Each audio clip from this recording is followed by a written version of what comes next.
Chapter 8. Now this is the great mystery which I, Moses, must keep hidden from the world until Yahavah finds it prudent to reveal it to the children of mankind. For it is the key to operating the holy priesthood of the Son of Elohim,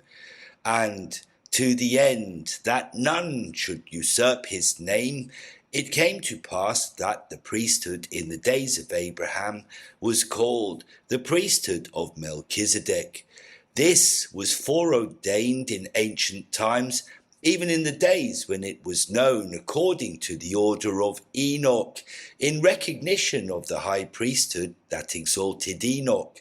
and then according to the order of Melchizedek, in honor of the great high priest, who was Melchizedek when he reigned over Salem, obtaining a double peace under his rule, both in the position he held as king and in the office of chief high priest.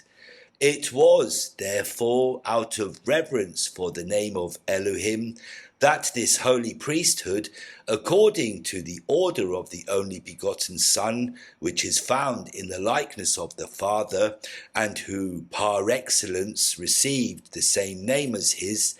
yea, it is in him that one fulfills the words revealed to me, Moses, by the great Yahavah, when he said, Behold, I send an angel before thee to keep thee in the way, and to bring thee into the place which I have prepared. Hearken unto him, and obey his voice. Provoke him not, lest he not pardon your transgressions. For my name is in him, and since no other angel has inherited a name like his, he is therefore as excellent as I am.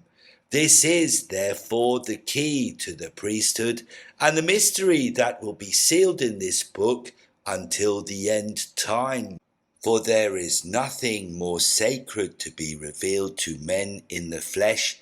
than this knowledge, that the name of Elohim may be invoked in their hearts, and that one cannot evoke the powers of the heavens in the holy priesthood of the Son of Elohim,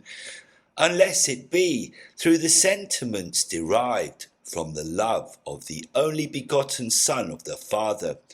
each one correspondent to his ministry, because some, as the Spirit leads, produce various feelings which we call God's gifts. You cannot, therefore, effect a single part of my work if there be not among you the sentiments derived from the gifts which correspond to a spark of me, Yahavah. No, in no way can my people dwell in the height of my priesthood in a united order, as they did in the days of Enoch, without the highest and noblest passion in their hearts, which is all derived from charity, which is the purest expression of the love of Elohim among the children of mankind. Neither can ye effect any ministry, whether it be healing or powerful works, without the passion derived from this greater gift. This, therefore, is the ordinance among the various ministries which are in the priestly order of the only begotten Son. For no authorized representative in the sacred order of my priesthood can perform any miracle such as healing, unless there is the gift of compassion in their hearts when they pray with hands on the heads of the sick. Your actions will be in vain if there are no corresponding feelings within you to do the work, whatever it may be. This, therefore, is the secret which is sealed and which must be hidden from future generations until Shiloh comes in the meridian of times, and an appendix demonstrative of the full power of my holy priesthood be given through him, to be revealed again in the final part of the fullness of times, when at last This book, which I command that you seal, will be again opened to the remnants of my people in the last days. Behold, I say unto you, Moses, record these my words in this book, for the ones to whom it will come in the last days must be those who will erect Zion. But behold, to raise up Zion, there must be love among my people, just as you, Moses, have loved the children of Israel unconditionally, and hast encouraged them not to be afraid, but to stand firm in their faith in Yahavah, so that they might see my salvation. And what else should I expect of a prophet, if not that he rather encourage my people to walk in their confidence, as if they saw Yahavah before their eyes? It was then that I led you to this narrow strip of land between the mountains and the sea, because I, Yahavah, do not work with the children of mankind except according to their faith. And what is faith? Behold, faith is the sum of all the feelings of trust that are in your hearts, which nullify the feelings of fear and doubt as to my performance among those who are my elect. It was then that I, Yahavah, told him, Moses, because you persist in crying out to me when there is in you the full strength of my priesthood resting in your feelings, therefore know that you have in your council the multitude of the children of Israel that are one with you, Moses, even as thou art one with me, Yahavah. It is therefore up to you to awaken this spark in the hearts of this people, which multiplies power in the unity of feelings. And behold, I, Yahavah, am talking about the assembly collectively, because when the unity coexists among you, then you become one in me. And yet I say unto you, Moses, your collective feelings, united in a common goal, will allow you the use of the endowments conferred upon the presidency of the high priesthood to transcend all things, to continue using your power in me, provided there is unconditional love in you among this people. And if this people have faith in me, Yahavah, through you and your words, then no condition can be imposed on you by the elements of this world, and then nothing will be impossible for you because of the faith in the hearts, minds, and strength of this people, which are one in me, Yahavah. Therefore, spread your hand over the sea, and with the strength of these sentiments which come from compassion, free the winds that are locked in the floodgates of the heavens, and cause the children of Israel to pass through the sea on dry ground. Then it came to pass, following the story of our first parents, that after the death of Abel, Cain proceeded to take one of his brother's daughters as wife for himself, and they both loved Satan more than God. And thenceforward he lived along with many of his brothers in the east of Eden, in a land that had first been inhabited by Nod, one of the first sons of Adam, where Nod settled with his offspring. Cain and his wife had sons and daughters, and he built a city and gave it the name of his son Enoch,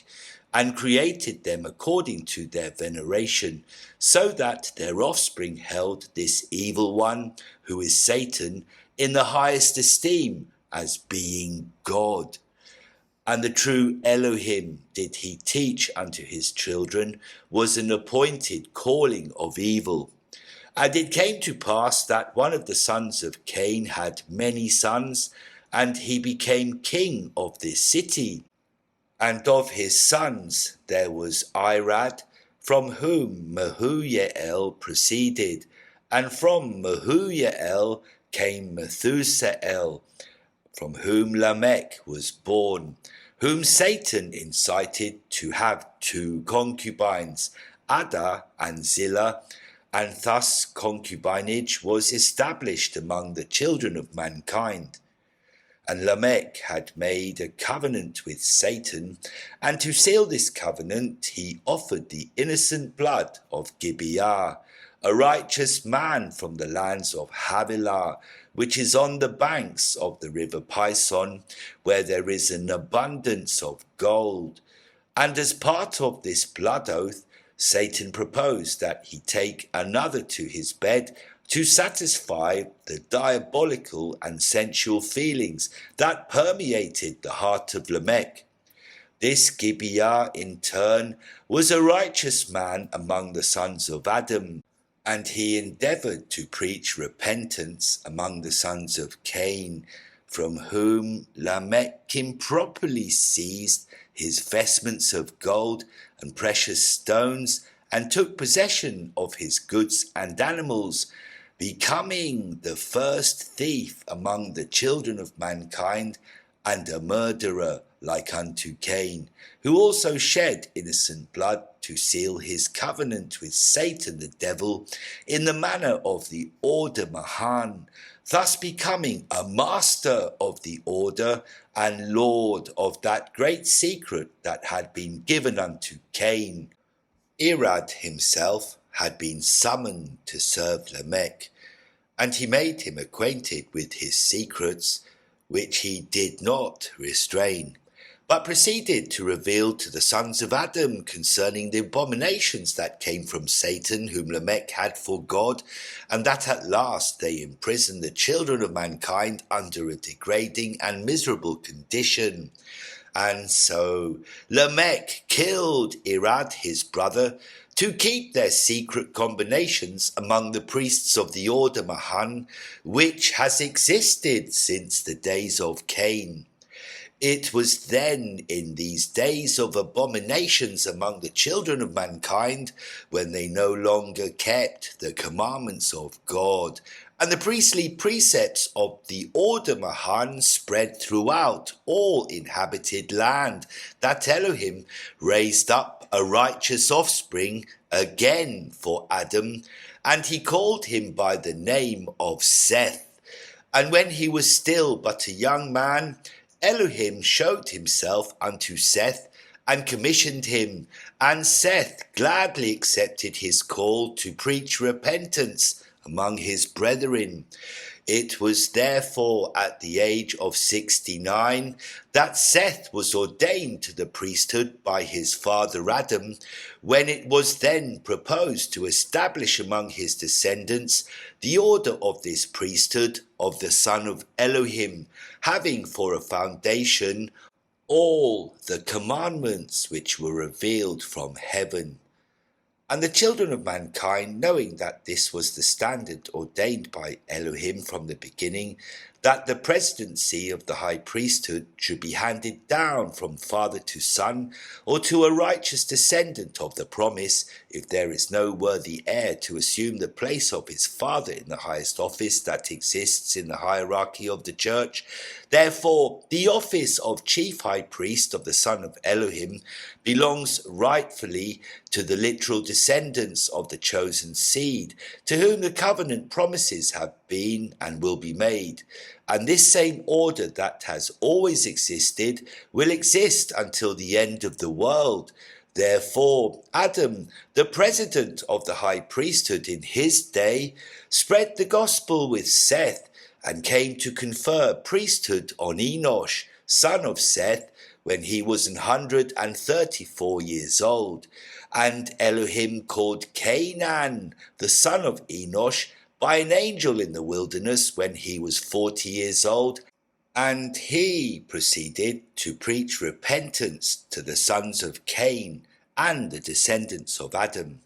And after 47 years since the time that Elohim called him on one of his journeys to Shedolamak, Canaan came upon Adam preaching among the multitude of his descendants. And it was on this occasion that Adam ordained him to the priesthood. And it came to pass, when Adam was 927 years old, that he gathered his children together in a place called Adam on Diamon, and Enosh and Canaan and Mahalalel and Yared and Enoch and Methuselah, all high priests of the holy order of the Son of Elohim, came. And there he bestowed the keys of his presidency upon the head of Seth, being blessed by his father 3 years before Adam's death.